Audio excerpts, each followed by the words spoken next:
Welcome to the High Rise Podcast, presented by Headset, the leading data and analytics company for the cannabis industry. Welcome back to the High Rise, a laid-back, data-back conversation on all things cannabis, where we talk about U.S. MSOs, Canadian LPs, products, and market analysis through the lens of data. I am joined, as always, by Emily Paxia of Poseidon. Hi, everyone. Welcome to the High Rise. Yeah, it's great to be back. My favorite day of the week, favorite conversation of the week. Always so much to talk about. This week, it's just the two of us, but we still have plenty to cover. But just to tease, next week, we're going to have Matt Hawkins of Entourage Effect Capital join us. Pretty excited about that. Yeah, and Matt is on the board of Harborside, which is one of the longest running, big retailers and operators in the space in California.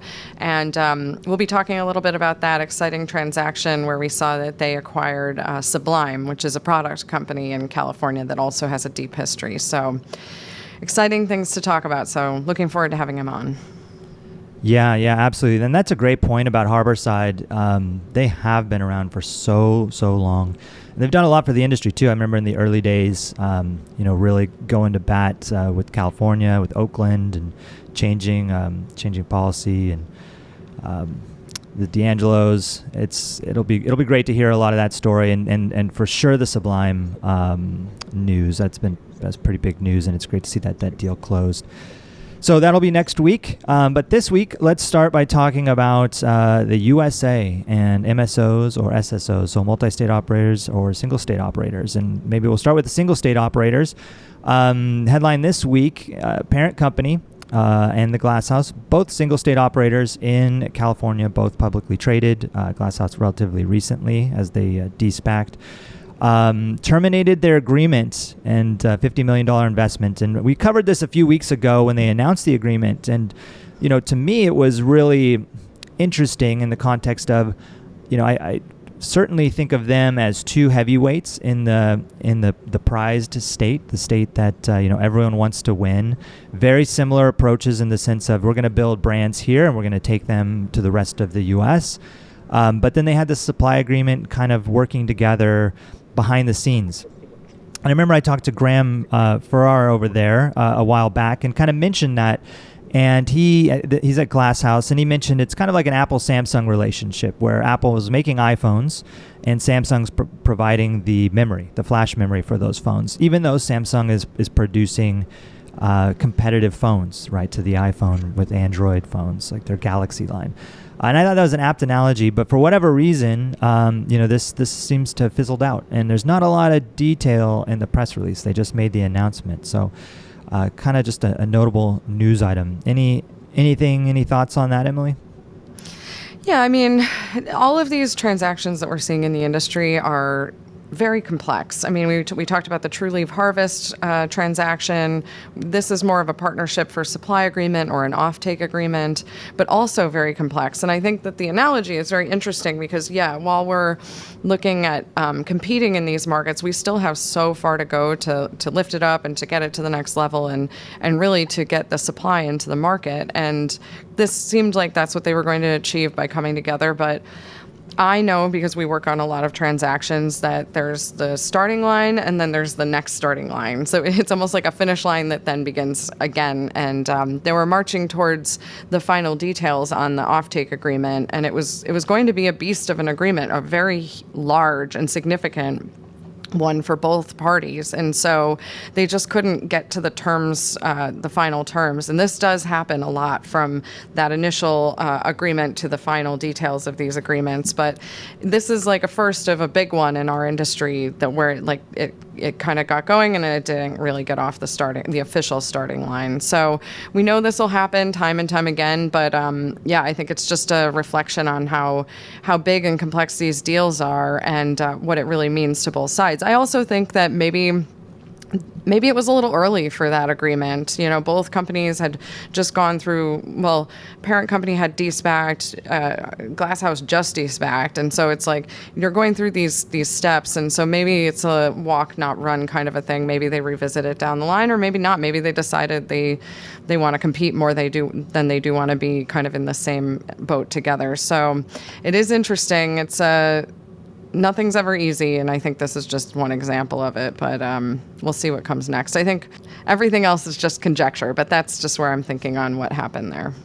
Right. Yeah, certainly it sounded like a complex agreement, and the timing, the time span of the agreement was pretty large, and lots can change in the California market. Lots can change with federal legalization within 10 years, happening. So maybe that was a portion of it. Maybe they're set up to be more competitive. Yeah, we can guess at it, but I'll keep watching for news to kind of see, as I do think it's pretty interesting given their scale and what they're both trying to accomplish in the California market, and see how. Yeah, I mean, one thing I'll say is I spend a lot of, we're based in San Francisco. Yesterday I just drove up and down the state for 10 hours doing site visits. And, I feel like there's what I'm hearing, and this is something that we've seen time and time again. I'm hearing that there's going to be a lot of supply coming online this year. Last year we had supply issues here in California. I remember with Sublime, we were having consistency and, just steady access to supply issues in terms of, the raw material or cannabis that's going into finished goods. And so I think there was a lot of effort across the state put into cultivation, and people are really trying to get this geared up. I think that the state's just maturing. Some of that was due to some of the licensing challenges and some groups deciding not to participate in the legal market and sidestep out into the illicit again. But we are definitely going to see more supply coming online this year. And of course, barring fires, whatever else may happen. But all things considered, I'm hearing that a lot of cannabis was planted between last fall and this year. And so it should be a different time. And so maybe there was some consideration around that from parent company and Glasshouse in terms of being able to access the biomass or the plant that they needed. So. Yeah, that's a fair point. And here at Headset, we can watch kind of inventory levels and see supply and availability. So that'll be something maybe we can follow up on from both brands to see, what does the inventory carry at retail look like, and are they able to meet the demand? But I think you're right. Oh, sorry, but I was just going to say, you just hit on a data point that we use so much here at Poseidon as those inventory levels, as we're watching the different categories of products growing and gaining investment, frankly. And those inventory levels have been very helpful for us to understand, what you see on social media, what you see being pushed into marketing, where it seems like brands are getting incredible traction, and then you actually see what's going on the sell-through of those products. It's a good point, and something we should definitely we should follow up on that and track that throughout the rest of this year as more plant matter comes online in California, more supply. Right. And for the outdoor, is there a harvest period coming up? I guess, is that more towards the tail end of the year, right, when that will be available? So that's a great point. So that we've got, in California, we've got some big indoor. We've got a lot of greenhouse coming online. More and more greenhouse is getting better and better at cultivating. I think there was a lot of challenge in operating greenhouse cultivation because it's not easy. But so there will be more and more of that coming online, and that'll be a steady stream. But then the outdoor, there are some groups that do an auto flower cycle which basically has already started. So that will be coming very soon. And then you've got the photo period that will be coming off usually in October or November, I think. So, you start to see the supply building up in the fall is really when we've seen the bigger. But, I know we don't have an efficient commodities market here or an exchange yet. There are different platforms that try to do that, like Confident Cannabis is one. But, I think that they try to streamline the access to being able to procure the plant. And so I think that what I have seen is that a lot of the growers will, when that supply does hit the market, obviously the price goes down. We're talking classic macroeconomics. And some of the cultivators will hold that product back to retain better pricing later in the year. Interesting. So they're definitely watching that very carefully, because why would you sell it for $900 when you can sell it for $1,400 in 3 months? So got to be smart about when you're selling your good flower. Great. Well, all great points, Emily, and it will be interesting to follow, and certainly I think that'd be something that our listeners would like to hear. So we'll make a note to do that. Next on the U.S. MSO front, interesting news. Jefferies initiated coverage of U.S. MSOs. Jefferies Financial Services Organization coming in. I do believe they have done some coverage of cannabis, primarily Canadian LPs. But this is just more validation for the U.S. market, MSO organizations that are publicly traded. And they released a pretty sizable report that had a lot of good insight and frankly was extremely bullish on the opportunity, as I think we all are. But really great to see kind of some of those points validated. Did you get a chance to look at some of that report, Emily? I did. I quickly went through it on Tuesday night and early Wednesday morning before I started my long day on the road. But the things that really, I mean, first of all, you absolutely nailed it on the head. I mean, they came in, they have had events. They've been kind of working and talking with the industry. We've had conversations with them. And as you and I have talked about, you have Matt McGinley at Needham, who's been covering the MSOs for a while, high quality analysis. We've got cities doing some coverage, but it's a little bit more early days there. And so we've seen different groups trying to get in, and Stifel has been covering Canada with Andrew Carter specifically on that beat. But, I think that this was a big and a strong move by Jefferies. Like you said, it was very bullish. It was a very detailed report. One of the things that I wanted to dive in more, which is a number that stood out in my head after reading it, but I want to dive in and understand when that was done and think more about the implications of this, are that they said that the U.S. MSOs only have the capital in those companies right now in the public markets is 4% of it is institutional at this point. 4%. So 4%. Wow. And so what that tells me and what tells us at Poseidon is that the upside of this industry is so enormous. I mean, it just means that we're still just operating. I mean, we all know this and we've all been talking a lot about it, but that number really stands out because it's just like, oh my gosh, once, institutional, we're institutional, but we're a very sector focused institution. But once institutional capital comes in, I mean, that's a huge movement in these names. And I think that's why they set some of these price targets where they did for the MSOs, because I think we're all in violent agreement that the MSOs are delivering on their business plans. They're executing in the most adverse conditions you can face as a business. And yet the stocks don't reflect the performance of these companies. And so what is that? That's just like what Todd Harrison was saying. It's, it's where the opportunity zone lies. And it's, when I see that, I just get really excited when I look at all of our investments and I think about what that means for them when things change. Yeah. That's a great point about Todd. When we had him on, he's banging the same drum, and I think for good reason.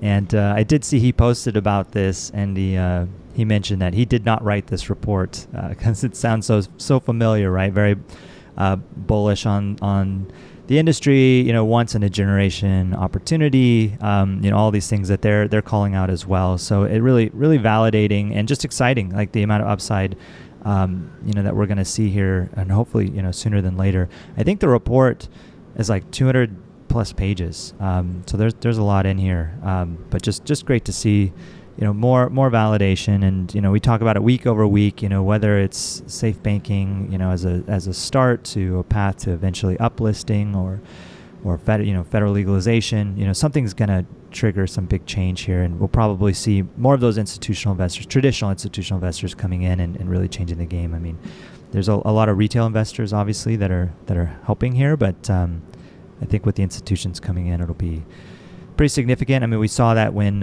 who was it that had to basically pull out of investment that was institutional, and that kind of caused a bit of a drop. So they can move markets, certainly. Oh yeah. I mean, the volume is just so low. So, moving 100 million in and out of this sector is a blow for sure. So, I think the great news is that this period of time where the stocks have just really kind of like been down to sideways, this is the opportunity for retail investors, non-accredited investors, to get their chips on the table and then to recognize those moments where they can create true generational, wealth. I mean, of course, being very careful of how they allocate into the sector, but I think that it's a long thesis, it's a long view thesis, but I would say it's a really great little sector to have exposure to in everyone's portfolio.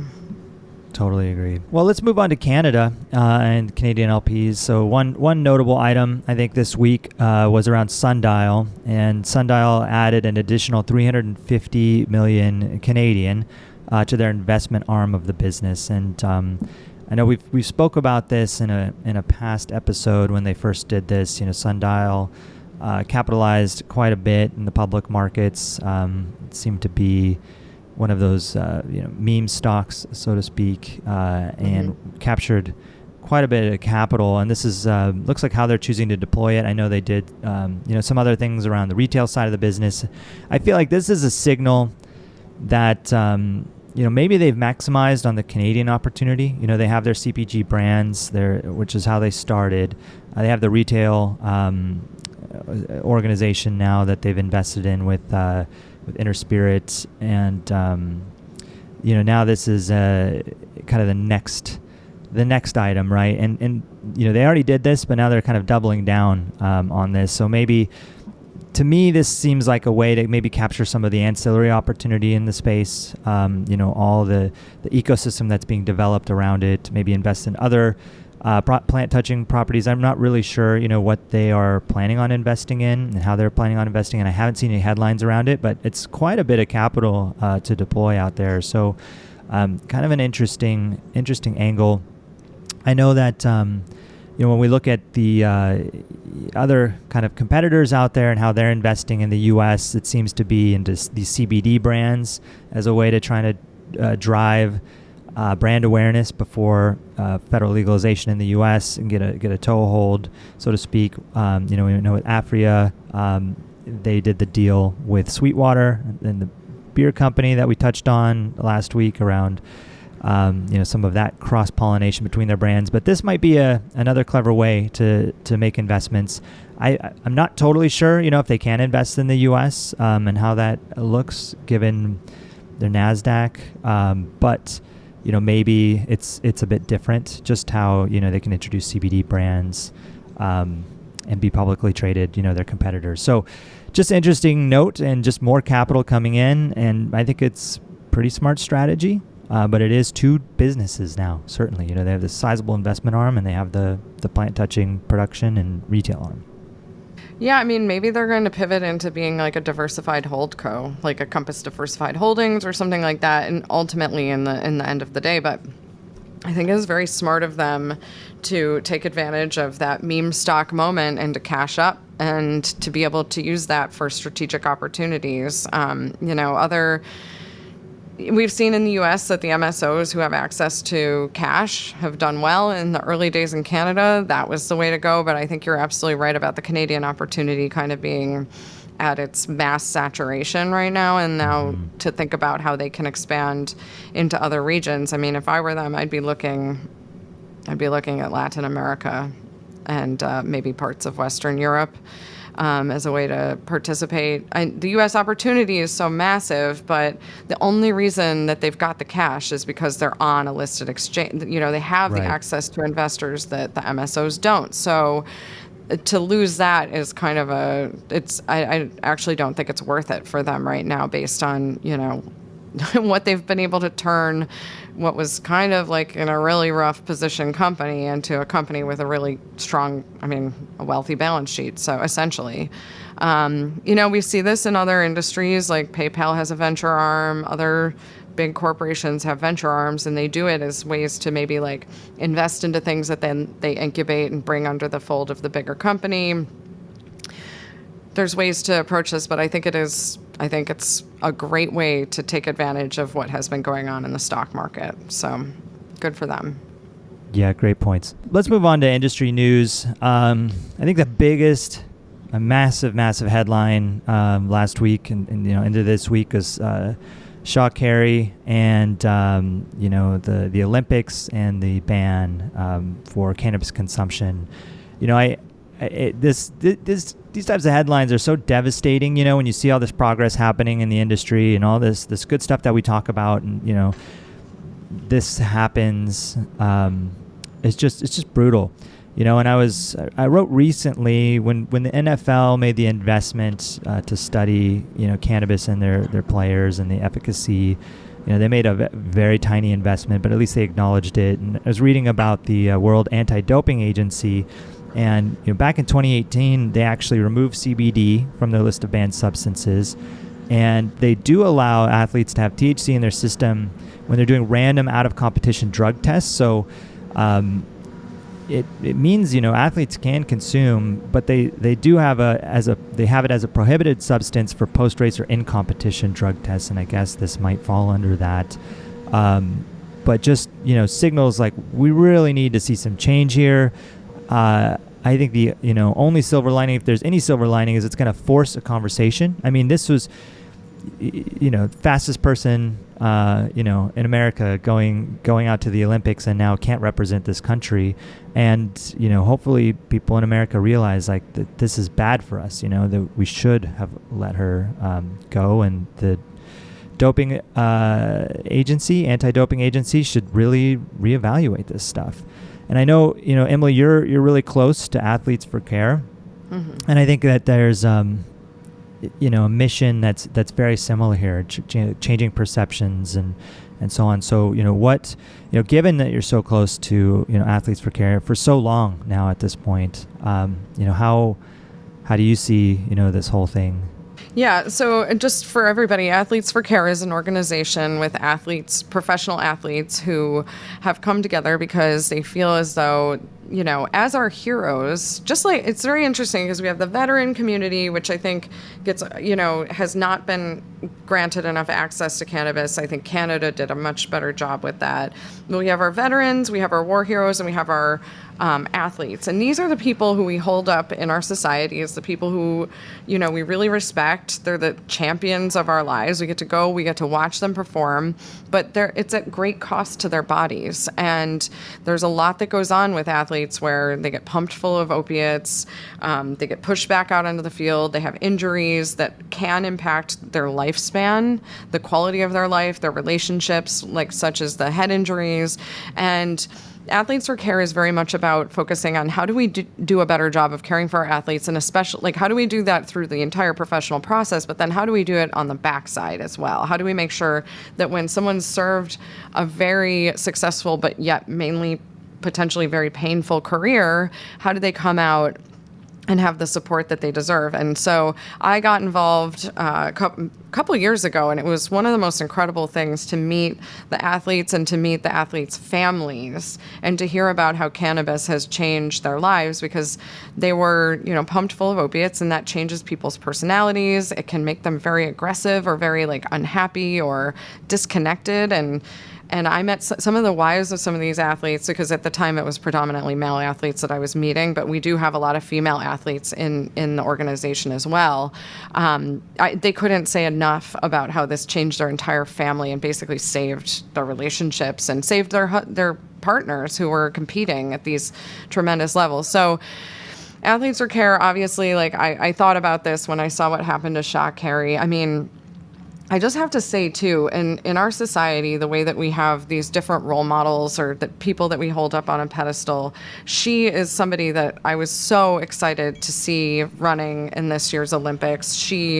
I did run track. I used to run relays. And so I was just so excited for this event this year, especially coming out of the pandemic, thinking about how these athletes' dreams had been delayed because of the pandemic, and they had to go through, I mean, because you go through so much emotionally, mentally, and physically to train for this. And so knowing that they had to kind of delay that for a year, put their lives into that space where they're continuing to push to these dreams.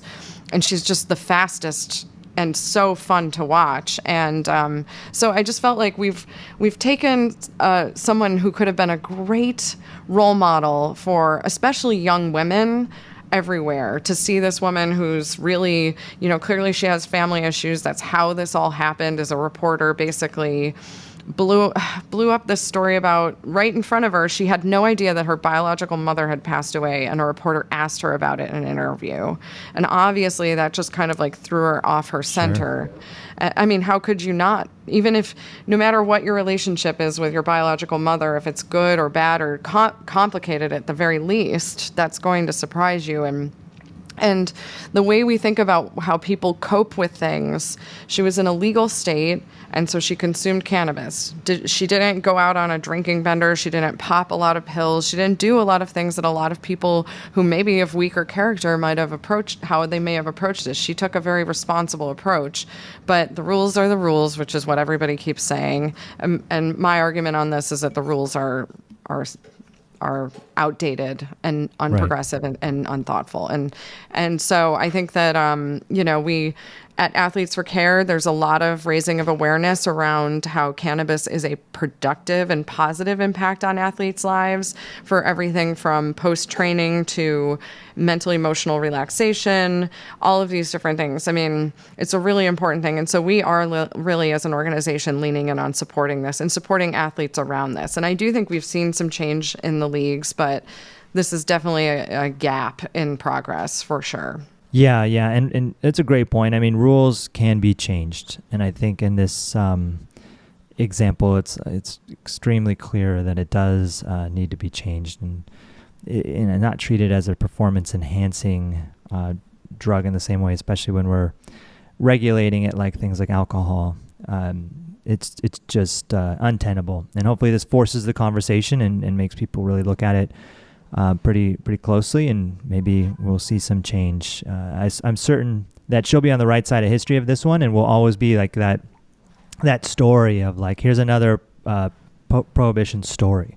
Here's another situation where prohibition caused so many problems and is just was a crazy position to be in. And in hindsight, we'll look back and just think about how strange that this happened. And it's very unfortunate for her. I can't imagine, this is her career. This is what she does so well, and not being able to do it at the level that she's earned.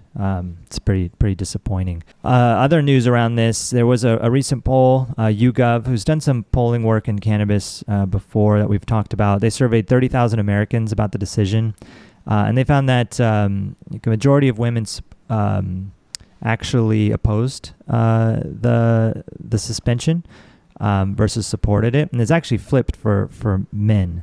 But this is notable because when you look at most cannabis polls and even cannabis sales, it's basically 2-to-1 male to female ratio. So 2/3 of sales go to males in legal cannabis markets.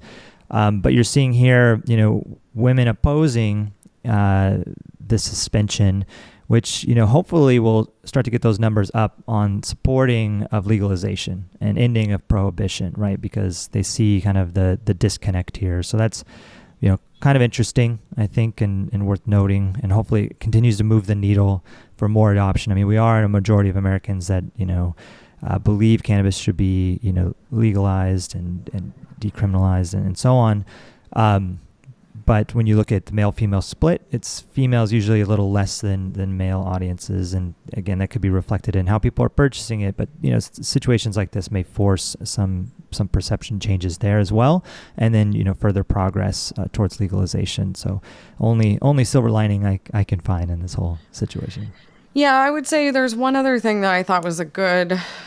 I know, and it's like all at the cost of her getting to go to the Olympics. So sad. I can't handle it. But one of the through lines of things we've been talking about in the podcast is how private industry or companies are the ones who are really taking the right steps or the more progressive steps on this industry versus the government. The government's lagging behind. It's not following what the constituents of the people who are sitting in those seats want.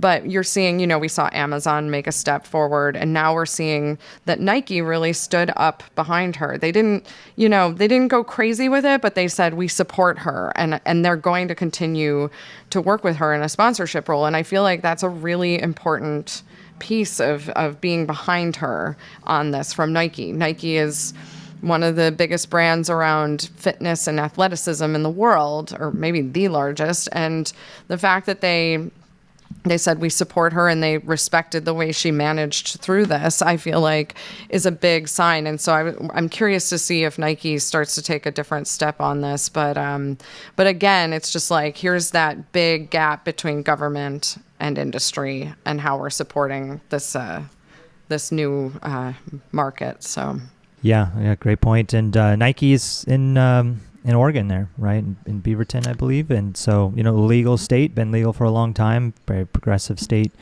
But it's good to see that they're going to continue to support her.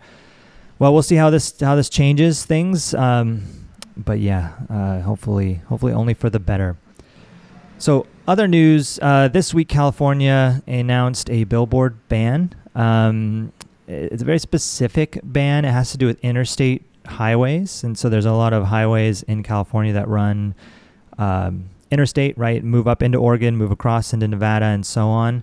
And this ban basically bans any billboard that has cannabis advertising, that are on highways that cross state lines, which is pretty extreme. So that means, like, even if you're in the middle of the state, couldn't be any further away from a state line, you wouldn't be able to see a billboard. And it's some strange ruling, and from this ruling, the BCC, the Bureau of Cannabis Control, didn't appeal, and said they issued the statement. But there is some opportunity. I believe a bill was introduced recently in session that hasn't gone through, but it does loosen some of these restrictions longer term.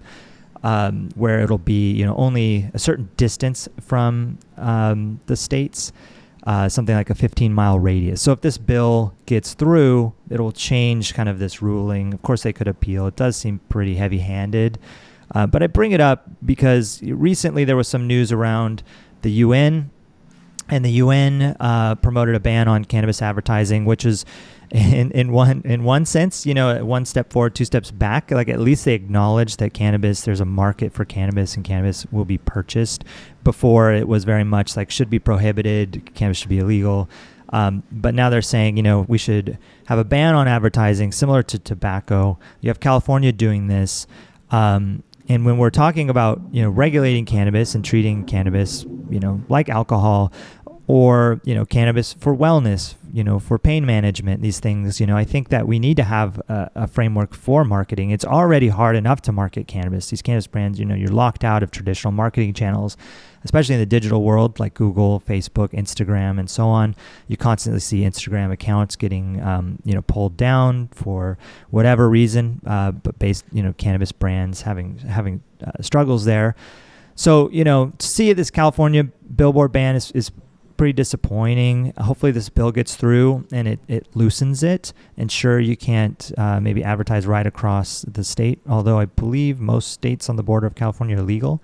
I think so.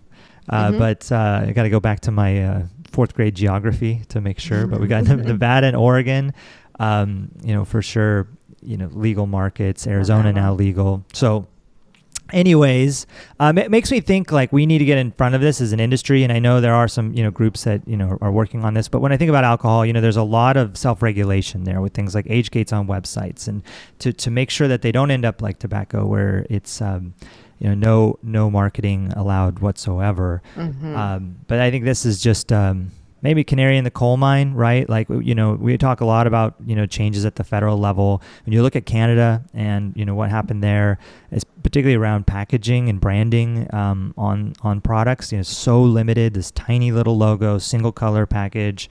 There's an opportunity to do it right and to do it to kind of set precedent now and to kind of control and put a good face on for the industry, so that way we don't have to get regulated to oblivion when it comes to marketing. And so these brands, can really become, mainstream brands long term. At least that's my hope. So have you noticed, you're in California, has the billboards been egregious? Are they everywhere? I know in Washington State, outside of Seattle here, quite a bit early on, post-legalization in the early days, kind of less and less now. I don't know as a channel how overall effective it is, but they were everywhere, but they slowed down, but not because of any real limitation. So how's California? Have you noticed them everywhere? No, I mean, first of all, no. I know E's had them everywhere for a minute, but that was back, 2017 or something. Sure, medical. And to your point, it's like, we can't. I mean, even MJ Biz got kicked off of Instagram recently. It's like, come on. So, when we can't play in those channels where other groups can, we've been finding our more analog methods, which is, print and billboard. And in California, where they're the most useful to companies is when they're right off of the expressway. And so it's like, check out Harborside exit, whatever, in San Jose, or, different things like that. And so that's useful to these companies because it's a way to let people know that they're there and to make the exit. And for what it's worth, the billboards are not at all targeting children. It's like a very adult thing. It's just it's kind of just factual information. Here's Harborside, right, exit, whatever, and so I think that's something that it's disappointing that it got taken away. But it's we've got a lot of fish to fry in this industry. Sure. Cannabis companies have figured out ways to get around it. For example, if you have a building with a wall that's visible, you can paint on your building. Okay. So they're finding their ways, and it's just one other thing that's just frustrating. But maybe people will use Yelp more to find what's happening. I mean, it's funny because I just started. I was typing something into Yelp the other day with a C, and it how that auto suggests. Sure. Autocomplete. Yeah. Cannabis dispensaries was the thing, and I mean, I don't search for cannabis dispensaries because I know where they are. Right. So, I thought it was an interesting autofill. I mean, I don't know if it was pulling from my phone, and the word that I use a lot is cannabis in my phone, I'm sure, but or if it's just an oft used term now. So anyway, it's I agree with you. I don't want this to turn into just like a really depressing branding experience. It's a consumer market, and so I think we should allow it to be, to follow under even if we had what's available in the alcohol industry, that would almost seem crazy to me, because I think a lot of the alcohol advertising is absolutely targeting young people and really out of control, like birthday cake flavored vodka. Are you kidding me? And so those Super Bowl ads that are Super Bowl ads over the top, sometimes. Yeah, completely. And so if we could even get 50% of the way there to what is allowed for alcohol, I'd feel like that would be a W, but we'll see what happens. I'm really hopeful we don't go to the extreme. But I think I don't say this a lot, but I think in the US, we've gone pretty far down the road of actual branding. So I think it would be very hard to turn that off from a regulatory standpoint. I certainly hope so. I do. I don't want to, overly stigmatize it, like tobacco. I mean, there is the wellness piece. There is the pain management piece. There's the recreational piece, of course, too. But it's a bit different. So anyway, more to come on that. But I think, self-regulation, getting in front of it, making sure we're on the right side of this long term so we don't get regulated to oblivion and end up with no channels to advertise. And maybe you're right. Maybe somewhere, not all the way to alcohol, somewhere in between would be great. I'd be happy as well. The last bit of news, and it's kind of good news. Apple's coming around on cannabis within the App Store. They allowed delivery apps now within the store, which was previously prohibited. So my experience with the App Store back in 2010 or 2011, whenever it was launched, it came out shortly after the phone. If you remember when the iPhone first came out, there were no apps. It was just your Safari browser. But they created this kind of closed ecosystem, where they control app approval. So any app that you download on your phone has to be approved by someone at Apple. And there's all sorts of prohibitions around the types of apps you can have, how the apps can operate, and you have to work with an app approver. If your app has any sort of gray area, and Apple, it really leaned into this. It's kind of the opposite of the internet, where it's like wide open, and kind of this closed system. So when we started Leafly, back then, and we wanted to get it on the App Store as a new channel, it was not approved originally. And it's when we talked to our App Store rep, they mentioned that because Apple is based in California, they respect California law, particularly around medical. And Leafly had, at the time, we had a component where you could rate strains on activity. So you could say, I want to ride a bike or watch a movie when I consume Blue Dream or Sour Diesel or whatever it may be. We actually pulled that. It was the early days of Leafly. So we removed that and we replaced it with negatives. So people could put, it gives me a headache or dry eyes or what have you. And they approved it, and which I thought was pretty progressive at the time. I was, frankly shocked we even got through, given, sometimes, cannabis has such a stigma around it. And since then, there have been plenty of cannabis related apps on the platform, over time, but they have limited like transactions. They have limited some of the vapor pen or the technology apps that are out there where you can connect to your devices. So it's kind of this arbitrary line that they've drawn in the sand, but now they're kind of removing it and opening it up a bit more. And Android's still a bit behind on that. Google just has an outright ban on it.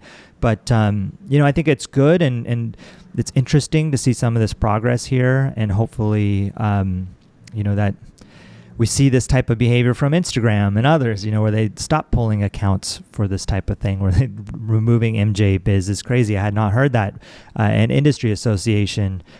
So maybe this is a good trend. Overall, I think it's good for ancillary companies in the space, anybody who has, an app that wants to do commerce or something that maybe has been banned previously. So pretty positive news, I thought. Yeah, I feel like this is the right thing that should be happening. We should be working towards this. PAX, the device company, has had trouble getting their app in the store, and I think that it's just one of those things where the throwing the baby out with the bathwater on this was part of that. And I think that actually what the app is designed to do is to help people to understand their consumption, to understand the dosing, which more informed consumers are healthier consumers. And so I think that this is a positive step to see that the App Store is opening back up, that Apple's, again, another company making a move in the right direction on this industry versus what we're seeing in government. So I'm happy about it. It is definite progress. And the tech piece of cannabis, I think, doesn't even get enough attention from like a macro level. There's so much talk about the MSOs and brands, but obviously you're a technology company. There are great technology companies in this industry. And I think that making sure that we have the alignment from external tech to be walking in line with that is good. So I'm excited about it. Yeah, me too. Hopefully more good news like this coming out of the tech world soon. Well, that'll do it for today. Thanks again, Emily, as always, for joining. Again, next week, we're going to have Matt Hawkins of Entourage Effect Capital joining us to talk a bit about Harborside and Sublime. So really looking forward to that. And, of course, all the news that happens between now and then. So thanks, everyone, for joining. And, Emily, we'll see you next week. Thank you. See you soon. Thanks for listening to the High Rise Podcast, presented by Headset. For more information on Headset, visit headset.io.